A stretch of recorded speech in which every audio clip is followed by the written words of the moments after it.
effectivement, l'offre UpCity, elle a beaucoup évolué. Elle a surtout évolué avec les demandes de nos clients. C'est-à-dire qu'au début, on a commencé avec du capteur qui sortait des données et on s'était dit que les collectivités auraient les systèmes, les infrastructures nécessaires pour pouvoir utiliser ces données, les valoriser, en faire des choses qui aient réellement un intérêt. Au fur et à mesure du temps, on s'est rendu compte que ces outils n'étaient pas forcément mis en place, que c'était des outils qui étaient parfois très coûteux pour les collectivités, et qu'en réalité, les collectivités avaient un choix assez limité pour valoriser ces données. Donc c'est pour ça qu'on s'est dit, en fait, l'offre aujourd'hui où on a le capteur qui sort différentes données sur différents cas d'usage, il faut qu'on aille un peu plus loin pour pouvoir valoriser ces données, donner accès à la collectivité à des outils simples pour les visualiser, les analyser, les extraire, pouvoir jouer avec, et de pouvoir les dispatcher après sur différents systèmes. Donc maintenant, aujourd'hui, on a effectivement les capteurs, une partie de data visualisation, donc on a toutes les données qui sont issues de nos capteurs, mais aussi de capteurs tiers, c'est-à-dire qu'aujourd'hui on intègre des capteurs de pollen, des capteurs de CO2, enfin bref, tout ce que la collectivité peut déjà avoir, comme ça on lui concentre l'intégralité de ces données au même endroit,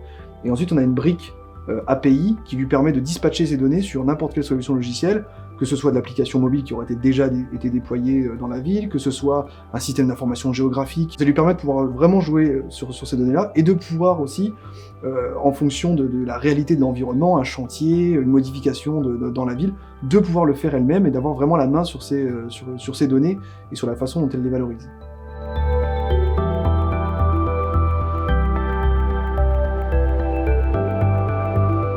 Globalement, on a passé cette étape-là. Je pense qu'on a aussi passé la crainte de pas mal de villes de faire les mauvais choix techniques. Je pense qu'aujourd'hui, le marché s'est assez resserré sur certaines solutions et tout se joue avec les références. C'est-à-dire que nous, on a des références dans des petites, moyennes, grandes villes. Il y a beaucoup d'échanges entre les collectivités sur les solutions en disant est-ce que tu peux me donner le numéro d'une petite ville, d'une moyenne ville, d'une grande ville pour pouvoir discuter. Le fait d'avoir des références et le fait d'avoir des projets maintenant qui sont installés, ça aide beaucoup à justement de ne pas faire ces POC qui, encore une fois, pour la plupart du temps, ne donnent pas les effets espérés par la collectivité, parce qu'on va équiper un tout petit bout de rue, une toute petite place, je ne sais quoi, et il n'y aura pas de changement de comportement des citoyens, il n'y aura pas de changement sur le trafic ou sur l'attractivité du centre-ville. Donc on teste simplement la techno, sauf que maintenant les technos elles sont quand même bien testées, et on sait, globalement tout le monde sait de quoi on parle.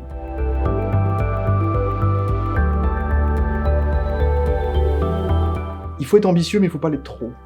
C'est-à-dire que si on se lance dans un projet de territoire connecté en se disant on va tout faire, on va mettre tout le monde autour de la table, on a de très grandes chances que ça dure très longtemps et qu'au final ça ne se fasse pas pour des raisons budgétaires, pour des raisons de trop de monde à mettre d'accord et de perte un petit peu d'énergie et de rythme.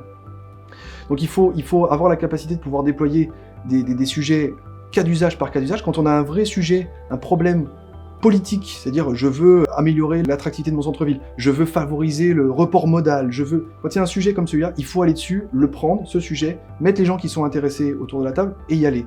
Et pour s'assurer que le projet qui va être déployé, il va bien pouvoir être compatible avec les prochains qui seront déployés, avec toutes les initiatives qui pourront être prises au niveau départemental, régional, etc. Il y a effectivement quelques points à respecter. Le premier, on en parle tout le temps, mais c'est l'interopérabilité. L'interopérabilité, quand on met les mains dedans, on se rend compte que c'est très difficile. La bonne façon de le faire, c'est de passer par des standards. Il commence à en avoir un qui commence à vraiment prendre le dessus, qui est Feeware, qui est pas facile à mettre en place.